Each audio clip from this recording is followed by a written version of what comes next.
Ever notice those little shortcuts we use in English, like gonna and wanna and lemme? Yeah, they're everywhere. Yeah, they're everywhere, like in casual speech. I mean, we use them all the time. Absolutely. Yeah. Yeah, and what's interesting is that today we're doing a deep dive on those common contractions. That's right. So think of it as like a cheat sheet for understanding spoken English better Yeah. and even sounding more natural when you speak it yourself. Exactly. And we're going to break them down really quickly so you can recognize them instantly when you hear them. Okay.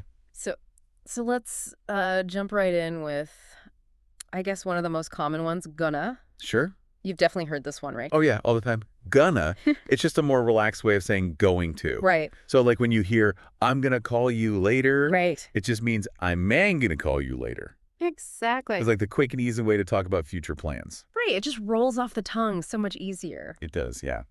Mm. Okay, so what about wanna? Ooh, wanna. I think this one's pretty straightforward. Yeah, wanna is basically what happens when you squeeze want to together Right. in fast speech. Right. So I want to eat pizza Right. is just a shorter, snappier way of saying I want to eat pizza, Right. expressing that desire. Yeah. Always a good example, pizza. Always. Okay, what about Lemme? Oh, Lenny. This one, I think maybe if you've only seen written English, Right. might be a little less obvious. Yeah, you don't really see it written out as much. Right. Lemmy is the shortened version of Lemmy. Okay. So if someone says, let me help you, Uh-huh. they're basically saying, let me help you. Right. It's kind of a friendly way to offer help or, Yeah. make a request. Makes sense. Okay. Now, our source groups, shoulda, woulda, and coulda all together. Ah, yes, the tricky trio. Yeah, and they do kind of all blur together when you hear them. They do. They blend right into each other. Yeah, so what's the deal with these? Well, they all follow a similar pattern. Mhm. They take a modal verb Mhm. and combine it with have. Okay. So shoulda is short for should have. Like, you should have studied for the test. Right. Meaning you should have studied for the test. Right. Then you've got woulda, which is short for would've.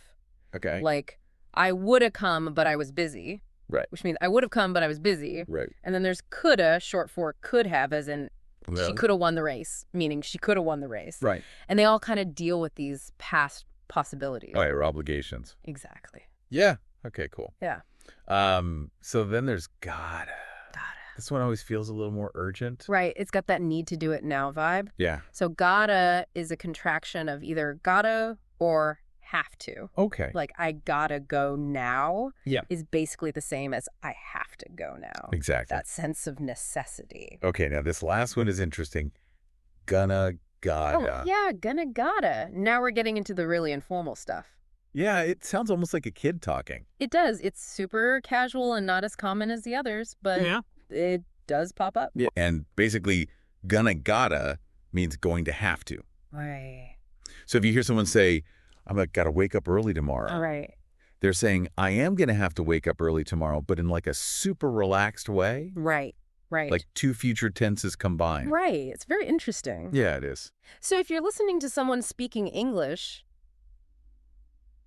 they're using all this stuff. Right. What's the main takeaway from this? Well, the main point is these contractions are incredibly common in spoken English. Right. They're part of what makes it sound natural. Yeah.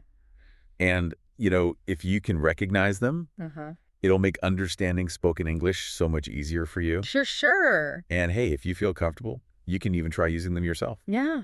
And, your spoken English will sound more natural too. Yeah, absolutely. So just, pay attention when you're listening to conversations, movies, songs, You'll hear them everywhere. you'll hear them everywhere. And, this actually brings up an interesting thought. Like, think about how using these contractions, or maybe choosing not to use them, Right. could actually signal, like, different levels of formality. Oh, interesting. Or even, like, regional speaking styles. Right. So something to listen for, as you keep practicing your listening skills. Yeah, that's a really good point because our source didn't really get into that at all, but that's something to be aware of. Yeah, it's a whole other layer to this. That's really cool. It is. Well, that's all the time we have for today's deep dive. Thanks for listening. Yeah, thanks for joining us. We'll catch you next time. See you later.